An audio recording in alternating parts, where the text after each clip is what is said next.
All right, let's dive into a question that feels like it's pulled straight from a comic book.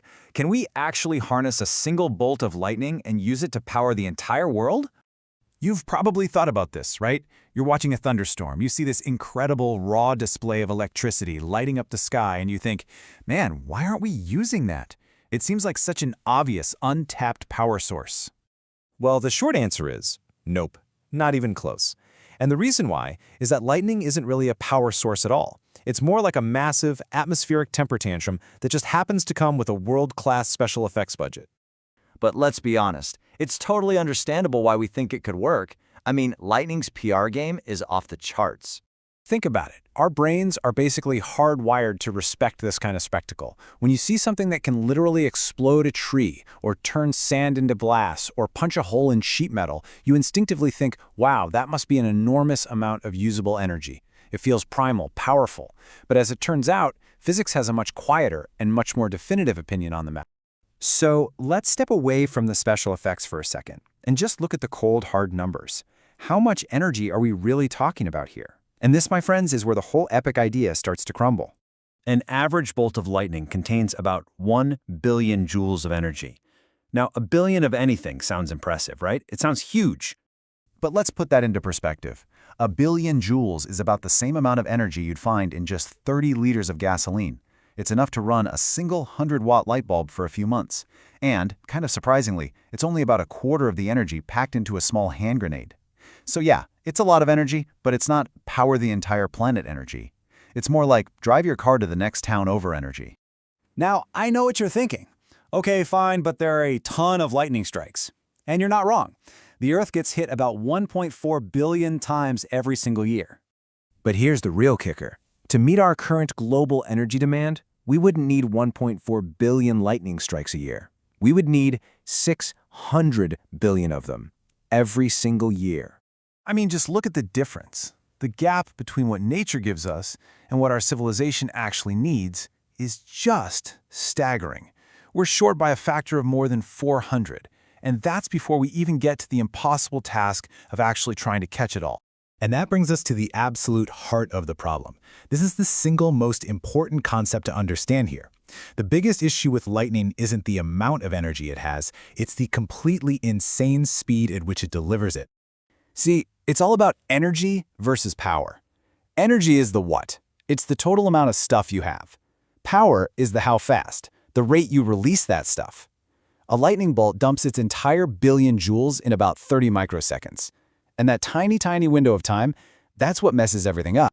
Because it's so fast, for a fleeting instant, a bolt of lightning has a power of 30 terawatts.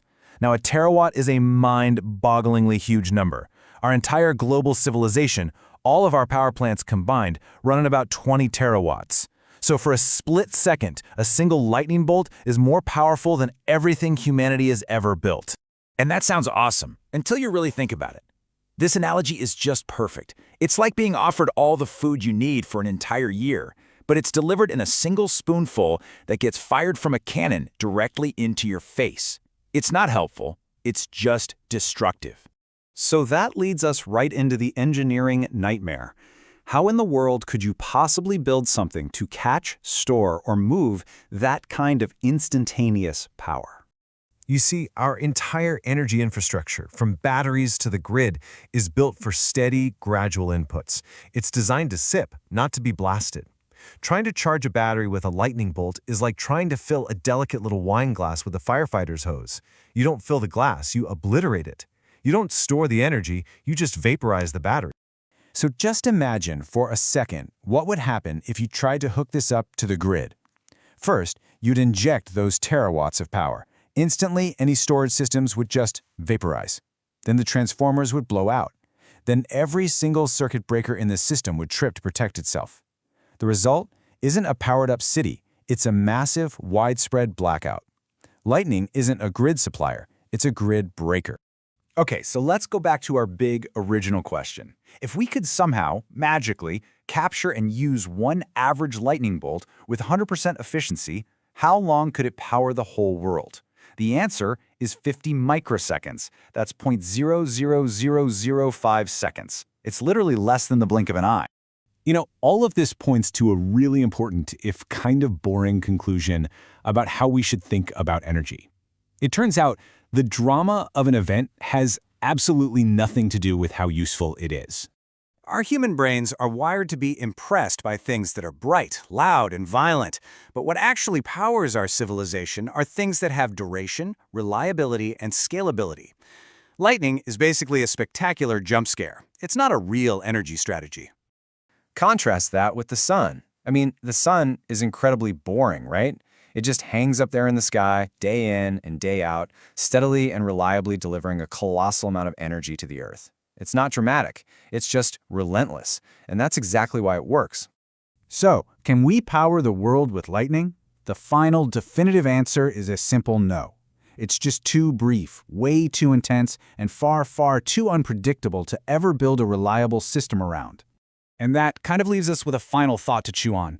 If the real key to a useful energy source isn't the drama and the special effects, but just consistently showing up to do the work day after day, what other boring, reliable, and relentless solutions might we be overlooking right now?